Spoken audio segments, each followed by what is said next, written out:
இன்றே டவுன்லோட் செய்து உங்கள் ஃபேவரட் ஷோக்களை என்ஜாய் பண்ணுங்க.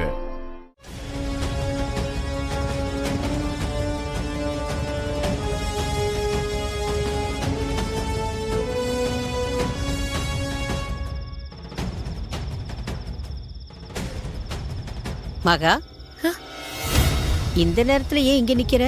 பாட்டி, அம்பிகா அம்மா மகன் வந்திருக்காரு. கார் சத்தம் கேட்டுச்சு, அதான் கதவை திறக்கிறதுக்காக வந்தேன். அவரு ரொம்ப நேரமா போன் பேசிட்டே இருக்காரு, அதான் இங்கேயே நின்னுட்டேன். சரி, நீ போ, நான் பாத்துக்கிறேன். சரிங்க பாட்டி.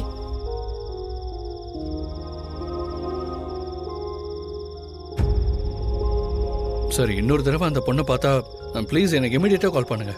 சரிப்பா, கண்டிப்பா சொல்றேன். திரு, ஆ, இங்க வாப்பா.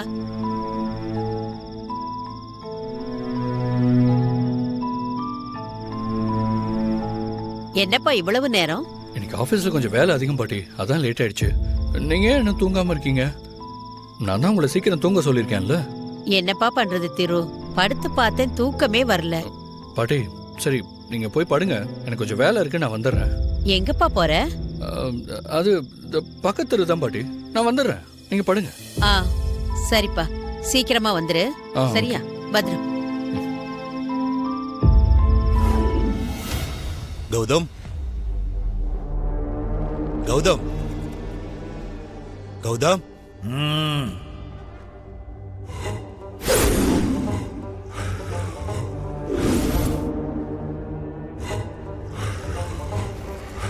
ஆளு லைன்ல இருக்கான்.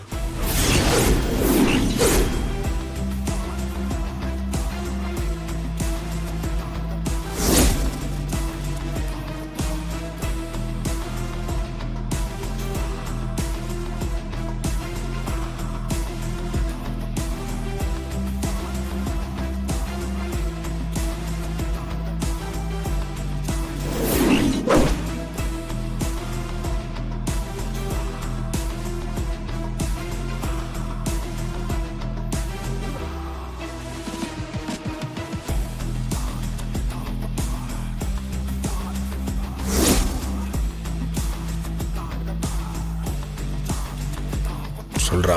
கௌதம் சார், நான் இப்ப திருவை பார்த்தேன். திருவையா? இந்த நேரத்துலயா? ஆமா சார், அதனாலதான் நான் உங்களுக்கு உடனே போன் பண்ணேன்.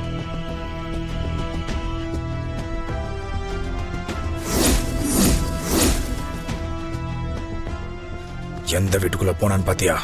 தெரியல சார், ஏதோ ஒரு வீட்டுக்குள்ள போயிருக்கான் சார். இப்ப பிளான் பண்ணலாமா? நான் இத்தனை வருஷம் ஜெயில் கம்பிக்கு பின்னாடி இருக்கிறது காரணமே அந்த முகுந்தன் தான். டேய் முகுந்தா, நீ செத்தாலும் என் குடும்பத்துக்கு நீ பண்ண சதிக்கு நான் உன் மகன் திருவ கொண்டு அந்த பழிய தீக்க போறேன். கௌதம் சார், கேக்குதா? லைன்ல இருக்கீங்களா? இப்ப வேணாம்,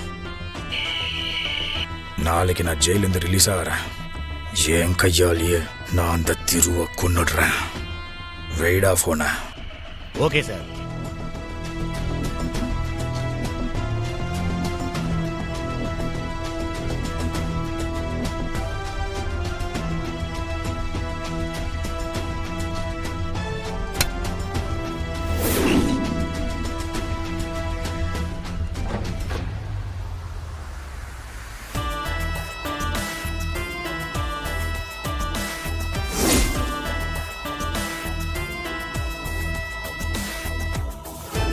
அம்மா, என்னம்மா? நீ பாட்டுக்கு வந்த, நீ பாட்டுக்கு போற. நீ யாரு என்னன்னு கடைசி வரைக்கும் சொல்லவே இல்லையம்மா. அம்மா, ஊர்ல என் பாட்டிக்கு உடம்பு சரியில்லைன்னு போய் பார்த்துட்டு திரும்ப வந்தேன். வரும்போது ஒரு சின்ன பிரச்சனைம்மா, அதான் உங்க வீட்ல வந்து ஒளிய வேண்டியதா போச்சு. மத்தபடி நானும் பக்கத்து தெருவுல தான் இருக்கேம்மா. தேங்க்ஸ்மா, நான் வரேன். அந்த பொண்ணு இங்க பக்கத்துல இருக்கிற தெரு நான் சொன்னாங்க. ஆமா தம்பி, அப்படிதான் சொல்லிட்டு போச்சு. அந்த பக்கம் இந்த பக்கம்னு 2 தெரு தான் இருக்கு. அதுல எந்த தெருன்னு ஏதாவது சொன்னாங்களாமா? அப்படி எதுவும் சொல்லலையேப்பா. மொத்தத்துல இங்க பக்கத்துல ஏதோ தெருவுன்னு தாப்பா சொல்லிட்டு போச்சு. இவங்க சொல்றத வச்சு பார்த்தா லக்ஷ்மி இங்க நம்ம ஏரியால தான் எங்கேயோ பக்கத்துல இருக்கா. சரி, கண்டுபிடிப்போம். ரொம்ப தேங்க்ஸ்மா. இந்த நேரத்தில் வந்து உங்களை தொந்தரவு பண்ணதுக்கு சாரி. நான் வரேம்மா. சரிப்பா.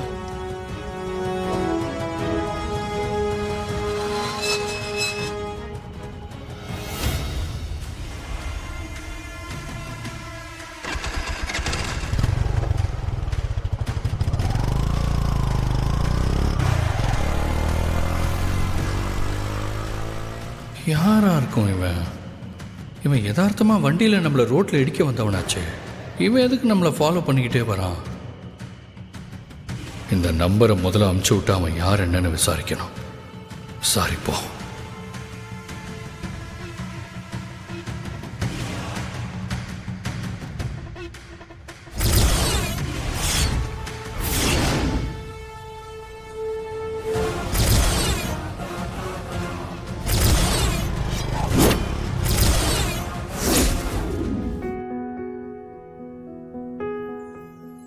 மாப்பிள, நான் உள்ள வரலாமா?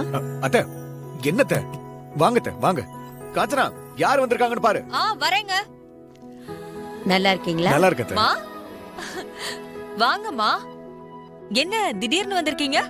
நீங்க வரேன்னு ஒரு ஃபோன் கூட பண்ணல. அம்மாடி காஞ்சனா, என் பொண்ணு வீட்டுக்கு வரதுக்கு நான் சொல்லிட்டு தான் வரணுமா? ஓ, அத்தை, இது உங்க வீடு அத்தை. நீங்க எப்ப வேணும்னாலும் வரலாம். முதல்ல உட்காருங்க. உட்காருமா.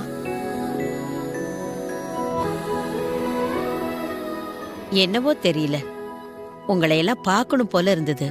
நினைச்சதும் உடனே புறப்பட்டு வந்துட்டேன். காஞ்சனா, கோயில்ல நடந்த விஷயம் யாருமே எதிர்பார்க்காதது.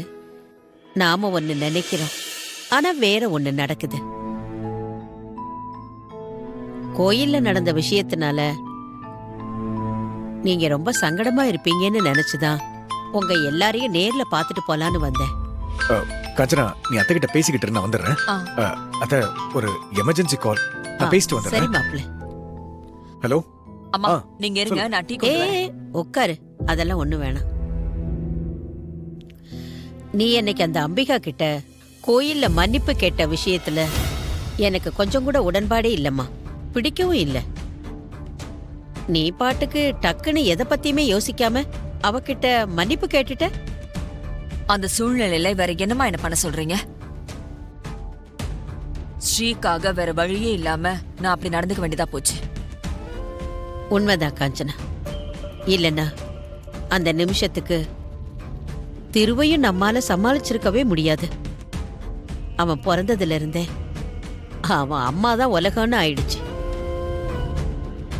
அம்பிகாவுக்கு நீ இப்படி ஒரு விஷயத்த பண்ணிருக்கேன்னு தெரிஞ்சதும் திரு ரொம்ப கோவமாயிட்டான். ஒரு விதத்துல நீ அப்படி பண்ணதை தவிர அந்த இடத்துல வேற எந்த வழியும் இல்லை. எனக்கு அது புரிஞ்சதுனாலதாம்மா நானும் போய் சாரி கேட்டேன்.